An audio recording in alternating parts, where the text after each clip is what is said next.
अब fresh mandate र जनताको म्यान्डेट भन्छ त त्यो आउने त्यही अनुहार होइन भोलि केपी शर्मा ओली नै होइन चुनाव लड्ने प्रचण्ड नै होइन त्यही योगेश भट्टराई नै होइन माधव कुमार नेपाल नै होइन वामदेव नै होइन शेरबहादुर देउवा नै होइन उपेन्द्र यादव नै होइन अशोक राई नै होइन को चाहिँ कस्तो फ्रेस म्यान्डेट ओली आफ्नो होइन सत्ता र शक्ति बचाउनको लागि विघटन गरे हो नि त नेकपाले त कुनैले पनि सरकार विघटन गर्ने भनेर नेताहरूले भनेको सुनिँदैन त ओली बाहेक जनताको अभिमतलाई अपहरण गरिएको छ होइन एउटा कुरा चाहिँ के हो भने जनताले चाहिँ एउटा म्यान्डेट दिएर पठाइसक्यो तिमीहरूले है यो देशमा 5 वर्ष चलाउने होइन मान्छे उही हो विचार उही हो अनुहार उही हो होइन अनि एउटा त्यहाँबाट चाहिँ फ्रेस म्यान्डेट भनेर एउटा जनतालाई उल्लु बनाउने आफ्नो पक्षको लागि आफ्नो लभिङको लागि आफ्नो स्वार्थको लागि जनताको मतलाई प्रयोग गरिएको छ क्या अलिकति बोली पिरो हो केपी ओली हिरो हो भन्छन् होइन उहाँका कार्यकर्ताहरूले तर एउटा देशकै लागि पिरो हुनुभयो क्या एउटा पार्टीमा 2टा अध्यक्ष हुँदैन क्या एउटा देशमा 2टा राजा हुँदैन होइन एउटा देशमा 2टा प्रधानमन्त्री हुँदैन क्या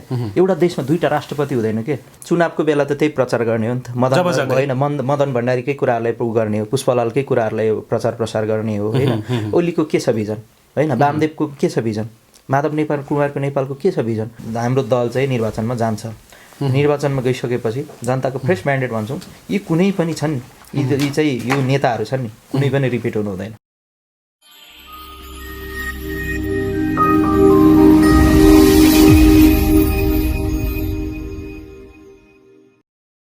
नमस्कार आदरणीय दर्शक महानुभावहरू फेरि पनि उपस्थित भइसकेको छु म हो तपाईहरुकै हरपलको साथी इन्द्रजित विसा। यति बेला देशमा राजनीति उथल पुथल भइरहेको छ। जनताले सोच्दै नसोचेको अकल्पनीय घटना घटेको छ अथवा दुर्घटना नै भनौँ। देशमा सम्माननीय प्रधानमन्त्री केपी शर्मा ओलीले संसद विघटन गरेर राजनीतिक उथल पुथल गराइदिनु भएको छ। यो विषयमा विभिन्न राजनीतिज्ञहरूले टीका टिप्पणी गरिरहेका छन् र किराँत पार्टीका अध्यक्ष शान्तिराज राईसँग पनि हामी यही विषयमा उहाँको धारणा लिन गइरहेका छौँ। यति बेला स्वागत छ तपाईँलाई। धन्यवाद। देशमा राजनीतिक उथल पुथल भइरहेको छ, तपाईँहरूको पार्टीले के गर्दैछ अहिले? होइन यो यस्तो हो, यो अब जुन जनताले जुन नेकपालाई विश्वास गरेर 2/3 का साथ होइन लगभग 2/3 भनौँ न बहुमतका साथ सरकार बनाउने जिम्मा दिएको थियो। जनताको अभिमतलाई किडन्याप गरिएको छ। हाम्रो सम्माननीय प्रधानमन्त्री तपाईँले भन्नुभएको जस्तो हिटलर पथमा गइसकेको छ, हिटलर जस्तो होइन। एउटा कुरा चाहिँ के हो भने संसद कुन बेला विघटन हुन्छ भने देशलाई अप्ठ्यारो स्थिति परिसकेको छ होइन। विपक्षीहरूले घेरिरहेको छ, आफ्नो सत्ता समीकरण आफ्नै पक्षबाट जब बहुमत पुग्दैन होइन सरकार सञ्चालन गर्नको लागि त्यस बेला विघटन गर्ने हो। देशलाई अप्ठ्यारो परेको बेला विघटन गर्ने। तर प्रधानमन्त्रीले भन्नुभएको छ कि जनताको ताजा जनादेशको लागि संसद विघटन गरिएको हो, जनताको ताजा जनादेश चाहियो भनेर चाहिँ उहाँले भन्नुभएको छ। म तपाईँको प्रश्न पछि आउँछु। यसलाई चाहिँ कसरी क्लियर गरौँ भने एउटा जुन जनमत थियो होइन जुन कुरा चाहिँ आफ्नै पार्टीभित्रको लागि त्यो देश र राष्ट्र र जनताको लागि त्यो विघटन गरिएको होइन नि त। ओली आफ्नो होइन सत्ता र शक्ति बचाउनको लागि विघटन गरे हो नि त। नेकपाले त कुनैले पनि सरकार विघटन गर्ने भनेर नेताहरूले भनेको सुनिँदैन त ओली बाहेक होइन। ओलीले पछिल्लो अवस्थामा रबर स्ट्याम्प भयो भनेर भनिरहेको छ। हाम्रो सम्मान राष्ट्रपतिज्यूकोमा लगेर त्यति चाँडो निर्णय गर्नु हुँदैन थियो। जुन प्रतिपक्षहरूलाई सोधेर होइन दलकै नेताहरूलाई सोधेर एउटा राष्ट्रपति भइसकेपछि त सबैको हो नि त होइन। त्यो एउटा गर्नुपर्ने गलत निर्णय भएको छ। मैले अघि नै भने जनताको उसलाई गोपीक्याच गरिएको छ, जनताको अभिमतलाई अपहरण गरिएको छ होइन। एउटा कुरा चाहिँ के हो भने जनताले चाहिँ एउटा म्यान्डेट दिएर पठाइसक्यो तिमीहरूले है यो देशमा 5 वर्ष चलाउने होइन। 5 वर्षपछि तिमीहरूले राम्रो गर्यौ भने फेरि हेर्ने, नभए हामी अरूलाई गर्छौँ भनेर एउटा अभिमत गरिएको छ। जुन कुरा हिजोको दिनमा यो बाचा गरिएको कुराहरू तपाईँले भन्नुभएको जस्तो यो संसद विघटन गर्न, को पार्टी अध्यक्ष बन्न, को प्रधानमन्त्री बन्न भन्दाखेरि पनि देश विकास निर्माणको लागि दिएको जनमत हो नि त। जुन नेकपालाई दिइएको थियो त्यसमा त्यो कुठाराघात भएको छ हरेक कुराहरूमा। अब फ्रेस म्यान्डेट र जनताको म्यान्डेट भन्छ त त्यो आउने त्यही अनुहार होइन भोलि केपी शर्मा ओली नै होइन चुनाव लड्ने, प्रचण्ड नै होइन, त्यही योगेश भट्टराई नै होइन, माधव कुमार नेपाल नै होइन, वामदेव नै होइन, शेरबहादुर देउवा नै होइन, उपेन्द्र यादव नै होइन, अशोक राई नै होइन। को चाहिँ कस्तो फ्रेस म्यान्डेट होइन कसरी आउँछ क्या? मान्छे उही हो, विचार उही हो, अनुहार उही हो होइन। अनि एउटा त्यहाँबाट चाहिँ फ्रेस म्यान्डेट भनेर एउटा जनतालाई उल्लु बनाउने आफ्नो पक्षको लागि आफ्नो लभिङको लागि आफ्नो स्वार्थको लागि जनताको मतलाई प्रयोग गरिएको छ क्या। जनताको मतलाई प्रयोग गरियो भन्दा नि बदनाम गरिएको छ। त्यो कारणले गर्दाखेरि आजको दिनमा जुन नेपाली उसको जनमत छ, करोडौँ जनताहरूको, लाखौँ जनताहरूको भावनामाथि खेलबाड गरिएको छ, पक्कै पनि नेपाली जनताहरूले माफी गर्ने छैनन्, माफी दिने छैनन् यो विषय। भनेपछि यो ताजा जनादेश भन्दा पनि देशलाई आर्थिक भार बिहोर्नको लागि मात्रै मध्यवधिको घोषणा गरियो, संसद विघटन गरियो भन्ने मान्नुहुन्छ? यो राजनीतिक नाटक विभिन्न चरणमा हुन्छ होइन। अब यो विश्वमा पनि भइरहेको छ। हुन त एउटा हिटलर पथमा भनिसकेँ मैले, हिटलर पथमा जुन हाम्रो लाग्नु भएको छ ओली पथमा भनौँ न। अब भन्नु चाहिँ अलिकति बोली पिरो हो, केपी ओली हिरो हो भन्छन् होइन उहाँका कार्यकर्ताहरूले। तर एउटा देशकै लागि पिरो हुनुभयो क्या। तपाईँले भने जस्तो एउटा देश आक्रान्त छ, कोरोना भाइरसले गर्दाखेरि विश्वको आर्थिक उहरू ढामाडोल भएको छ होइन। हरेक कुराहरू मान्छे अब कसरी जोगिने, मान्छेबाट मान्छे जोगिने भन्ने कुराहरू छ। महामारीले विश्वलाई सबै सकाइसकेको छ, नेपालको आर्थिक स्थिति डामाडोल बनाइसकेको छ होइन। व्यवसायहरू चौपट छ, हरेक कुराहरू हो नि त होइन। त्यो त देखिरहेको छ नि। प्राय व्यवसायहरू हिजो हेर्नुहोस् त 55 वर्ष पुरानो होटल हिजोदेखि धमाधम भत्ताको तलब दिएर बन्द भइरहेको छ। त्यो एउटा इतिहास बोकेको होटलहरू होइन। अब त्यस्तो अवस्थामा व्यवसायीहरूलाई कसरी सेभ गर्ने कि जनतालाई कसरी सेभ गर्ने भन्दाखेरि पनि आफू कसरी सेभ हुने, त्यो चाहिँ एउटा नेतृत्वमा त्यो देखेँ क्या। हजुर, म तपाईँसँग यति लामो ब्रिफिङ भन्दा पनि छोटो मिठो उत्तर चाहन्छु। जस्तै मेरो सकिरहेको छैन अनि त्यो विषयमा आफैतिर ढामाडोल भइरहेको अवस्थामा जुन चाहिँ मध्यवादी चुनावको नाममा करोडौँ रुपियाँ होइन फेरि सहा हुँदैछ, राज्यको दोहन हुँदैछ, आफैमा आर्थिक भार परिरहेको अवस्थामा अर्को पक्ष के हो भने महामारीले उ गरिराखेको बेला जनताको बिचमा त जानु पर्यो नि भोट माग्न। जनताको बिचमा बोक्दाखेरि महामारी लिएर गएर सबै नेपाल सिद्ध्याउने हो त। यो के भइरहेको छ त्यो त ठिकै छ, छँदैछ शान्तिराजजी। तर के भन्छ भने केही ओली पक्षका नेता कार्यकर्ताहरूले के भनिरहेका छन् भने नेकपा पार्टीभित्रैबाट केही सांसदहरूले अविश्वासको प्रस्ताव दर्ता गराए पछाडि महाअभियोगबाट बच्चको लागि चाहिँ संसद विघटन गरिएको भन्ने पनि उहाँले त्यसरी भनेर चाहिँ बचावट पनि गरेका छन् नि। तपाईँलाई के लाग्छ? होइन, यो उहाँहरूको पार्टीको कुरा हो होइन, उहाँहरूको। तर अविश्वासको प्रस्ताव दर्ता भइसकेपछि महाअभियोग लाग्ने सम्भावना पनि त थियो नि त। त्यही त भन्दैछु म, उहाँहरूको पार्टीको कुरा हो। जुन कुराहरू चाहिँ बारम्बार हामीले मिडियामा तपाईँहरू मिडिया कर्मीहरूले नि कभरेज गर्दै आएको कुरा हो। जुन चाहिँ कुरा दुई अध्यक्षको बिचमा होइन, यो कहीँ नभएको जुङ्गाको लडाइँ, त्यही त कहीँ नभएको जात्रा हाडी गाउँमा भने जस्तो हो क्या। के हो भने एउटा पार्टीमा दुईटा अध्यक्ष हुँदैन क्या। एउटा देशमा दुईटा राजा हुँदैन होइन। एउटा देशमा दुईटा प्रधानमन्त्री हुँदैन क्या। एउटा देशमा दुईटा राष्ट्रपति हुँदैन क्या। यो चाहिँ आफै भागवण्डाको मिलाउनको लागि एउटा नाटक रचिएको थियो हिजोको दिनमा जनताहरूलाई झुक्क्याउनको लागि। तर के भइदियो भने कसको शक्ति कति भन्ने कुराहरू भयो। शक्ति केन्द्रको विषयमा ओलीको कामप्रति असन्तुष्ट भएर उहाँहरूकै पार्टीबाट अविश्वासको प्रस्ताव गइसकेपछि त्यसलाई त ओलीले फेस गर्ने हो नि त होइन। ओलीलाई विश्वासै गरेको छैन। आफू बच्नको लागि त्यो सारा संसद उसको जुन लाखौँ करोडौँ होइन करोडौँ जनमतलाई कब्जा गर्ने, नेपाली जनताको भावनामाथि खेल्ने, नेपाली जनता ठुलो कि नेताहरूको लागि यो कहिले पनि दिमागमा आएन के। राजनेता भइसकेपछि जनता ठुलो कि आफू ठुलो होइन। उहाँ आफू बच्नको लागि जुन गरिएको छ त्यो हाम्रो पार्टी र म घोर भर्सना गर्छु। जुन कुराहरूलाई तुरुन्तै फिर्ता लिनुपर्छ होइन। हजुर, यो ब्रिफिङ भन्दा पनि अब समस्याको समाधान चाहिँ के हुन सक्थ्यो त? तपाईँको संसद विघटन गर्नुको विकल्प के हुन सक्थ्यो? जस्तै यो जुङ्गाको लडाइँ जस्तै देखियो होइन, दुई अध्यक्ष बिचको भने हाम्रो माधव नेपाल, झलनाथ खनाल, वामदेव गौतम पनि अहिले प्रचण्ड पक्ष नै केही उहाँहरू नै देखिएको छ, त्यही खेमामा देखिएको छ भने यसको समस्याको समाधान चाहिँ के हुन सक्थ्यो त? होइन, राजनीतिमा जहाँ राजनीति हुन्छ त्यहाँ गुटोपगुट हुन्छ। किनभने शक्ति सन्तुलनको विषयमा हाम्रो पार्टीमा पनि छ, सबै पार्टीहरूमा हुन्छ। तर आफ्नो पार्टीका कुराहरूलाई ल्याएर त्यो जनताहरूको मैले भने नि भावना अभिमतहरूलाई त्यसरी कब्जा गर्नु, अपहरण गर्नु चाहिँ हुँदैन थियो। किनभने एकदमै यो चाहिँ जटिल विषय हो। किनभने त्यो त नेकपाको विवादले गर्दाखेरिको भएको हो नि त। जनताको आक्रोशले, जनताको आन्दोलनबाट त अपजस्त भएको होइन नि त ओली सरकारले, संसद विघटन भएको त होइन नि। जनताहरूले त संसद विघटन गर भनेर भनेका थिएनन्। हामी जस्तो प्रतिपक्षी दल जो चाहिँ जनताले विश्वासै गरेन होइन, जनताले विश्वासै नगर्दाखेरि पनि उनीहरूले जनताले विश्वास गरेका कुराहरूलाई चाहिँ उनीहरूको नाटक चाहिँ हामी 5 वर्ष हेर्न चाहन्छौँ र त्यसपछि चाहिँ जनताको बिचमा जान्छौँ भनेर त हामीले स्पष्ट, हामी त साइलेन्टली बसिरहेका छौँ, हामी सडकमा निस्केका छैनौँ, सरकारको कुनै पनि आलोचना गरिरहेका छौँ, राम्रो काम गर भनेर भनिरहेका छौँ। तर होइन मेरो प्रश्नको आशय विकल्प के हुन्थ्यो त्यसैमा आउँदैछु। विकल्प भनेको चाहिँ अहिलेको जुन आलो पालो उहाँहरूले जुन हस्ताक्षर गरेको थियो त्यही अनुसार प्रचण्डलाई प्रधानमन्त्री बनाएर जानु नै बेस हुन्थ्यो। किनभने जनताले पनि त्यही भनेको थियो। उनीहरूले जनताको बिचमा जाँदाखेरि पनि 2.5 वर्ष ओली 2.5 वर्ष प्रचण्ड भनेरै गएका हुन्।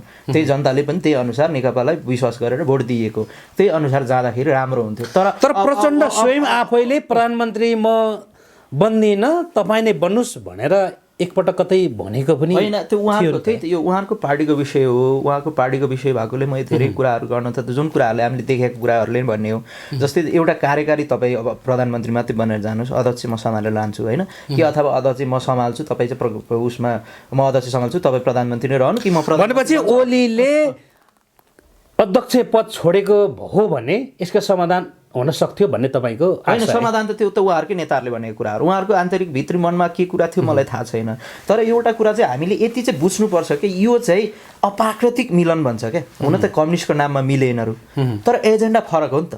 जबजका मुद्दा थियो नेकपा एमालेका, जुन अर्को कुरा चाहिँ नेकपा माओवादी बनिएका होइन, पूर्व माओवादीहरूको चाहिँ धर्मनिरपेक्षता संहिता गणतन्त्र। तर जबज त पहिल्यै यो त छोडिसकिएको अथवा यो चाहिँ जबजलाई मदन भण्डारीकै पालादेखि नै यसलाई चाहिँ ब्याक पारियो, जनताको बौद्धले जनवाद भनेर चाहिँ विभिन्न टिका टिप्पणीहरू पनि पाइन्छ। यसो अब अरू व्यवहारमा छोड्नु हो, चुनावको बेला त त्यही प्रचार गर्ने हो नि त।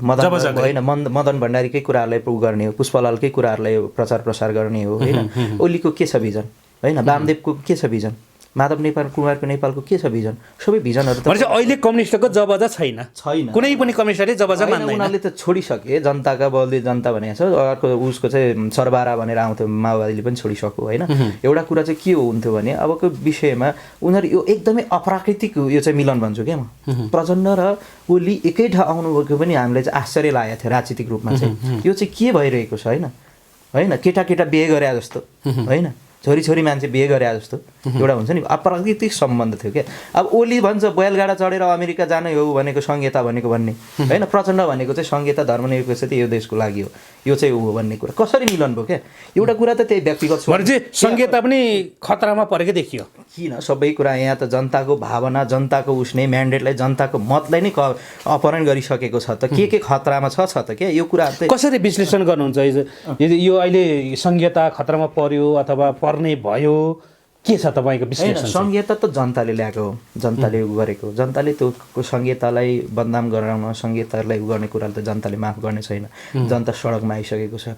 तर एउटा कुरा चाहिँ के हो भने ओलीज्यू चाहिँ आफैमा पनि एउटा निष्ठावान किसुनजी जस्तो नेता भनेर प्रचार प्रसार गरिन्थ्यो।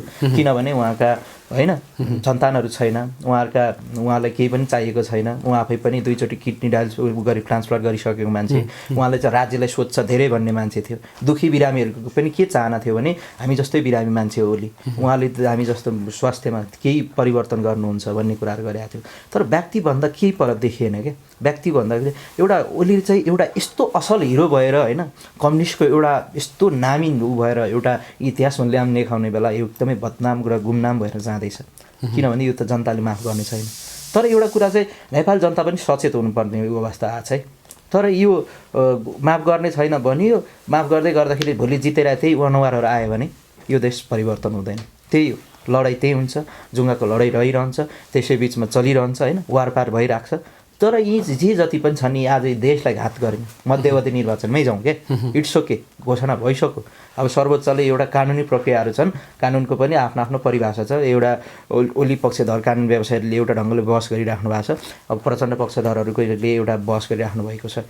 तर एउटा कुरा चाहिँ के हो भने तर तपाईँको अदालतको प्रक्रियाभन्दा अगाडि विशेष अधिकारबाट चाहिँ संसद बिउताउन सकिने भन्ने पनि छ नि? होइन, विशेष अधिकारहरू भन्ने कुरा हुँदैन। के हो भने राष्ट्रपतिले रबर स्ट्याम्प लगाइसकेको छ। अब सबै कुरा मन्त्री परिषद भन्छ नि त, मन्त्री परिषदले गर्ने हो नि त विघटन त, संसदले त त्यसलाई। तर संविधानको धारा 103 ले चाहिँ विशेष अधिकार दिलाएर चाहिँ संसद फेरि बिउताउन सकिने प्रावधान पनि रहेको होइन। त्यहाँ कुराहरू चाहिँ केही छ। अब त्यही त कानुनको भाषा फरक हुन्छ क्या, हामी कानुन व्यवसायी होइनौँ। तर एउटा कुरा चाहिँ के हो भने हिजोको दिनमा जुन हाम्रो संसद भङ्ग गर्नको लागि राष्ट्रपतिको उसमा सामान्य प्रधानमन्त्री जिर्नुभयो, त्योभन्दा अगाडि चाहिँ सभामुखमा चाहिँ अविश्वासको प्रस्तावसहित गएको छ। होइन, त्यो पनि त हुन्छ नि। एउटा कानुनले त्यही त कानुनले के गर्ने भन्ने कुरा छ क्या। हुन त अर्को कुरो चाहिँ अब सम्मानीय प्रधानमन्त्री र सम्मानीय राष्ट्रपतिले त्यसलाई स्वीकृत गरिसकेको छ होइन। अहिलेको अवस्थामा संसद छैन नि, अब भोलि अब अदालतले पुनः सबै पूर्व सांसद भइसक्यो, पूर्व सांसद भइसक्यो। अहिले त संसद कोही हो भनेर होइन नि त, बालवाला सांसद होइन उहाँहरू त। जे भए पनि जनताले भोलि फिर्ता गर्ला, एउटा आन्दोलनले फिर्ता गर्ला, एउटा उसबाट फिर्ता होला, अदालतले फिर्ता गर्ला, त्यो विषयमा ठिक छ, सम्मानीय अदालतलाई उनलाई जिम्मा दिउँ, जनतालाई जिम्मा दिउँ। तर अब त्यो विकल्प के त भन्दाखेरि चुनावको निर्वाचन घोषणा त भइसक्यो। अब जाँदै गर्दाखेरि पनि अब विकल्प त त्यही रह्यो नि त, घोषणा मिति घोषणा भइसक्यो 17-27 होइन। तर यस्तो मिति घोषणा भएको संसद विघटन गरेको यो नौलो घटना त होइन। योभन्दा अगाडि पनि गिरिजाप्रसाद कोइरालाले पनि संसद विघटन गरेकै थियो होइन, गरेर मध्यवादी निर्वाचन भएकै हो नि त। त्यसपछि उसले नेकपाले ल्याएर आएको हो नि त। पछि फेरि विभिन्न चरण हुन्छ क्या राजनीतिमा। तर यसको विकल्प त छैन नि त। अब चुनावमा जानुभयो भने त हामी चाहिँ दलहरूले चाहिँ अब किनभने विरोध गरेर जाँदाखेरि पनि अर्थ रहँदैन।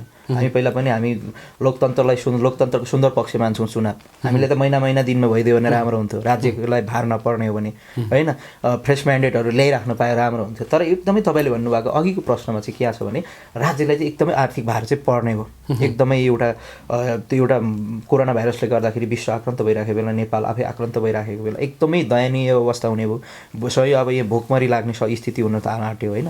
हरेक कुराको यो ढङ्गले गर्दाखेरि अबको दिनमा चाहिँ के छ भने अब हाम्रो दल चाहिँ निर्वाचनमा जान्छ। निर्वाचनमा गइसकेपछि जनताको फ्रेस म्यान्डेट भन्छौँ, यी कुनै पनि छन्, यी चाहिँ यो नेताहरू छन् नि, कुनै पनि रिपिट हुनु हुँदैन। यी चाहिँ सम्पूर्ण नयाँ फिल्टरिङ भएर नयाँ अनुहार ल्याउनुपर्छ र हामी जस्तो युवाहरूले नेतृत्व गरेर त्यो चाहिँ नयाँ उहिले होइन अबको दिनमा चाहिँ अगाडि बढाउनुपर्छ। र जनताले चाहिँ त्यही अनुसार अबको जनमत चाहिँ उनीहरूलाई चाहिँ दिएको हो नि त बहुमत त। हिजोको दिनमा कस्तो आरोप आयो भने एउटै कुरा थियो, तपाईँहरूले किन विकास गर्न सक्नु भएन भन्दाखेरि हाम्रो बहुमत थिएन, काङ्ग्रेसले दिएन, एमाले दिएन, माओवादीले दिएन भन्ने कुराहरू त जनताले सुन्दा वक्क भएर यसपालि नेकपालाई दिएको नि त बहुमत। तर हिजोको दिनमा इतिहासलाई हेर्ने भने यी काला काङ्ग्रेसीहरूलाई भोट दिइयो भने, फेरि होइन नेकपाका गुटबन्दीहरूलाई भोट दिइयो भने चाहिँ देश समृद्ध हुँदैन, विकास हुँदैन। यी मध्यवादी निर्वाचन मात्रै होइन, हप्तामा निर्वाचन गरे पनि देशले केही पनि हुँदै छैन, झन् कङ्गाल भएर जान्छ। त्यो भएकोले अलिकति जनताले सोच्ने बेला आएको छ। जनताले अलिक ठन्डा दिमागले क्लियरिफाई गर्नुपर्ने दिन आएको छ। जुन भनेपछि तपाईँहरू अब मध्यवर्ती चुनावमा भाग लिनुहुन्छ होइन। अब त्यो घोषणा भइसकेपछि एउटा सिस्टममा गइसकेपछि हामी होइन, कति त तपाईँको प्रतिपक्षले चुनाव बहिष्कार गरेर अगाडि बढ्न पनि सक्ने स्थिति देखियो यहाँनिर, त्यो देख्न सकिन्छ होइन। दिनमा मोहन वैद्यले पनि विरोध गरेको गरेकै हो, हामीले पनि स्थानीय निर्वाचन बहिष्कार गरेको। अब तिमीहरूले घोषणा गरेको चुनावमा हामी चाहिँ सहभागी हुनु भनेर सबै दलले बहिष्कार गर्ने हो भने त्यो हुँदैन। दलीय सिस्टममा एक दुई दल गइहाल्छ। तपाईँको के हुन्छ भने वान म्यान आर्मी हुन्छ क्या, एउटा तपाईँ मात्रै भाग लिनुभयो भने तपाईँ विजेता हो क्या चुनावमा। त्यो त गरिसकेका हुन्छ नि त, सेना पनि चलन गरिहाल्छ, हुन्छ प्रहरी प्रजाति चलन कि भने नि त विद्रोह गरेर त्यसलाई अपदस्थ गराउनु पर्यो ओली सरकारलाई होइन। जनताको बिचमा सडकमा ल्याउन सक्नु पर्यो, त्यो हिम्मत दलले राख्नु पर्यो होइन।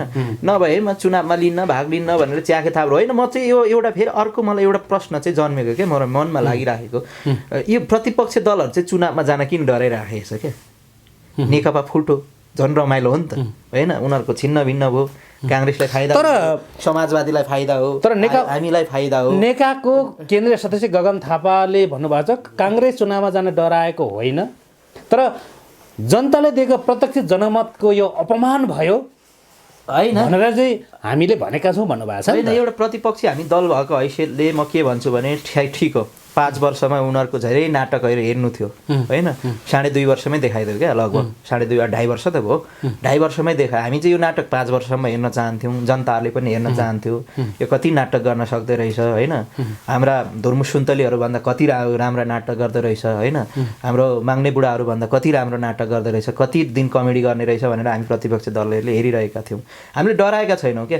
तर अब यो चुनावमा जान्छौँ हामी अवश्य। अर्को कुरा चाहिँ के हो, तपाईँ त पहिला पनि मुख्यमन्त्रीको चुनावमा अथवा मुख्यमन्त्रीको लागि चुनाव लड्नु भएको, फेरि लड्नु भएको होइन, मेरो त्यो बेला उम्मेदवार हुनुभएको थियो, जिम्मेवारी दिएको मैले सबै भोजपुरबाट क्षेत्र नम्बर 2बाट हाम्रो होइन शेरधन राई अहिलेका माननीय मुख्यमन्त्रीज्यू हुनुहुन्छ, उहाँको उहाँको चुनाव क्षेत्रमा र उहाँसँगै मलाई पार्टीले जिम्मेवारी दिएको। र त्यो अवस्थामा पछि चाहिँ के भइदियो भने मेरो उमेरको कारण, उमेर हदबन्दीको कारण त्यो बेला निर्वाचन आयो, उमेर दर्ता भएन होइन। भोलि म हार्थेँ, त्यो मलाई थाहा छ। शेरधन राईको गाउँमा जाँदै गर्दा हार्दै खाँदाखेरि म ससम्मानका साथ हार्दैछु भन्ने भन्ने कुराहरू चाहिँ मलाई थाहा थियो। किनभने एउटा कुरा मैले चेतना कुराहरू हुन्छ, एउटा हेर्नुहोस् हिजोको 2006 सालमा स्थापना भएको पार्टीको हालत त यस्तो छ होइन। हामी त भर्खर हिजोको दिनमा 70 पछिको 74 पछिको निर्वाचनपछि हामी त दर्ता भएको पार्टी हो। हामीले धेरै सङ्घर्ष गर्नु छ, जनताका बिचहरूमा जान्छ, जनताहरूले हाम्रो कुराहरूलाई बुझाउनु छ।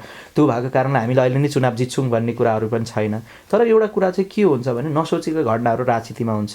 नानीमय थापाहरू जस्ताले जितेका इतिहासहरू छन्। भोलि जनतालाई रिस उठ्यो भने मुकुन्दहरूले होइन, मुकुन्दे हाम्रा यी पुण्य होइन जस्ता एबिसिडीहरूले यहाँ चुनाव जित्न बेर लाउँदैनन्। किनभने तर मुकुन्दहरूलाई प्रति मेरो सम्मान छ, किनभने मुकुन्दमा एउटा राष्ट्र प्रेम छ होइन। यो कुरा किन जोडिरहेको छ भने उसले उसका सपनाहरू ठुला छन् होइन। तराईमा खेतमा ट्र्याक्टरले जोतेर हेलिकप्टर भ्यू छोडेर 365 दिन दसैँ मनाउने नेपालीहरूको त्यो सपना चाहन्छु नि होइन। बरु उनीहरूले जितो भने राम्रो हुन्छ। त्यो भएको नाताले हामीलाई विश्वास गर्नुहुन्न भने बरु उनीहरूले गर्नुहोस्। तर कुरा के हो भने चाहिँ यो एकदमै हामीलाई पेचिलो लागेको चाहिँ एकदमै आर्थिक दोहन हुने भयो क्या मध्यवर्ती निर्वाचनको नाममा। राज्यको केही पनि छैन। अहिले हेर्नुहोस् सडकमा फिर पार्छ होइन, सिट्ट पायो एउटा सिटी पुगेको भरमा ड्याङ मान्छेहरूलाई उलिराखेको छ।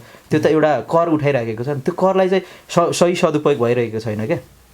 यो करहरूको दुरुपयोग भइरहेको छ। हरेक यो चुनाव गरिराख्ने राज्य जनताहरूलाई उ गरिराख्ने यस्तै कङ्गाल भइराख्ने भने त देश चाहिँ हुँदैन। तर अब एउटा घोषणा भइसकेपछि हामी दल हाम्रो निर्वाचनमा जान्छ। हामी मिटिङमा छौँ। आज निर्वाचन आयोग जाने कुरा पनि छ हाम्रो पार्टीको होइन। अब हामी निर्वाचन आयोगदेखि लगेर हाम्रो प्रक्रिया के छ हामी सबै प्रक्रियाहरू गरेर हामी चाहिँ यसलाई टुङ्ग्याउँछौँ। अब जे जस्तो अर्को चाहिँ अन्तिममा चाहिँ के भन्न चाहन्छु भने यो एकदमै दुर्दशा भयो, दर्दनाक हो। जनताका भावनाहरू जनताका मतलाई बोरामा हालेर अपहरण गरियो। एकदमै यो फिर्ता सकुशल फिर्ता गर्नुहोस्। 5 वर्ष तपाईँहरू चलाउनुहोस् होइन।